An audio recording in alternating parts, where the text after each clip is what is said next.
written anything I've read? Or? I just wrote a book called Venus. You wrote Venus. You're a best-selling author. You're not so great.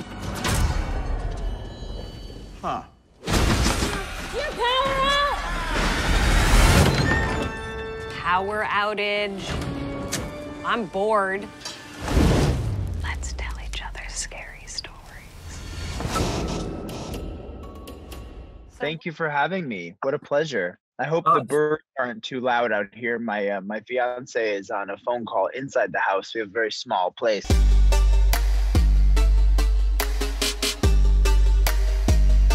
Scare Me is about Fred and Fanny, two writers who find themselves trapped in a house to ride out a power outage. And so they pass the time telling each other scary stories. But Fred realizes the scariest thing of all is that he's not nearly as talented, as good, as skilled a storyteller as Fanny is.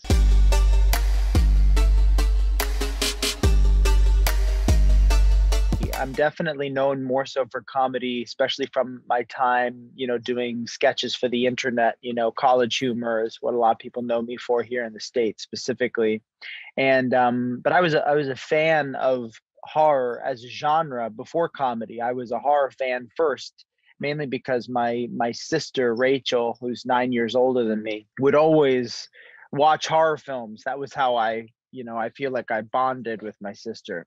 So she taught me, essentially inadvertently who Freddy Krueger and Jason were. I think that was my gateway horror.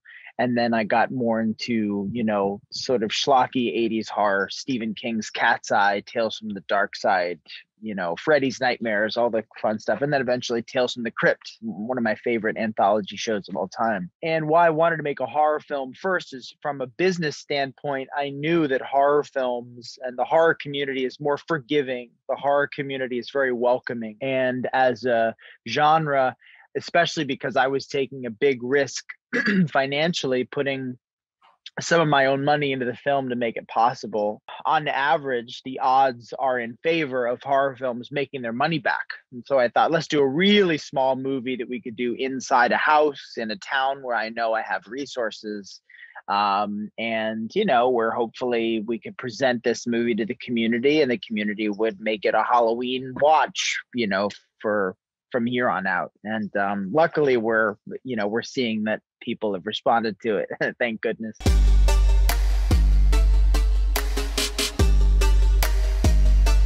Well, for one, it was cheaper. It's less expensive. I also knew that as a former improv performer, an improviser, an actor who learned under an artist named Paul Sills, whose mother, Viola Spolin, she was essentially the creator of theater games, of a world of theater where you create objects out of space. And I already, as a child with a big imagination, and few friends, playing by myself, would always create everything out of my imagination and everything out of space. And so I realized that not only could we theoretically save money not cutting to these vignettes, but it could make it a more interesting sort of art film in a way where we're, can we transport the audience by committing to space work, basically. So it's like a space work movie.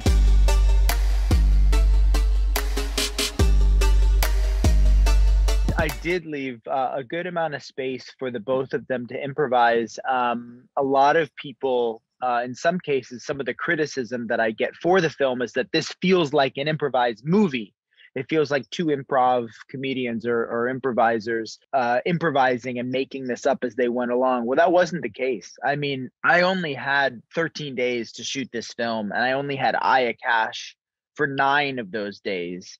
And we got snowed out for some, that we had such a bad blizzard twice. In some cases, we had to shut the film down early. We had to have shorter days. So I didn't have that much time to stray from the script very much. But yes, I did say on every occasion, please improvise, please make the words your own. I was not precious about the dialogue. There were a few cases where, of course, it was important. That's the best thing you can do, I think, with actors is allow them to, you know, put the dialogue, make the dialogue their own.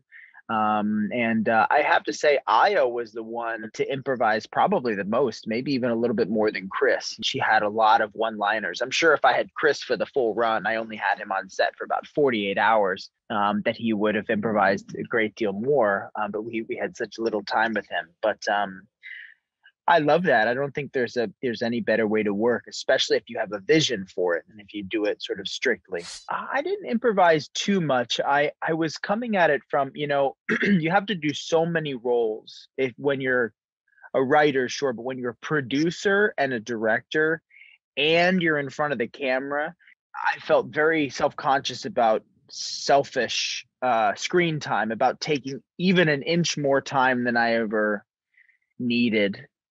Because I perceived it to be taking time away from my castmates and from the production itself. We had very limited time.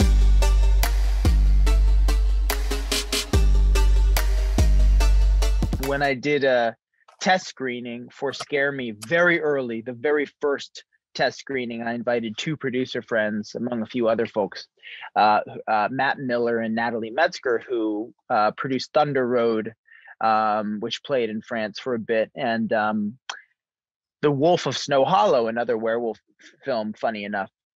And they had high praise for Scare Me. They had great notes. And then not but 2 months later, did they ask me if I'd be interested in throwing my hat in the ring and pitching on this gig, this job to direct Werewolves Within, which is also a movie about people that are snowed in, not a cabin, but at an inn during a blizzard, where they not only have to sort of confront each other and their own sort of toxic resentments for their petty differences, the collision of newcomers to a small town versus, you know, people that have been there for some time, townies, but also deal with this creature lurking in the dark and kind of picking them off one at a time, in a way. And so it's funny, there's been a few reviewers that call it Knives Out with a werewolf, or Knives Out with a monster, and that's the probably easiest way of explaining it. It's a whodunit with teeth, we like to say.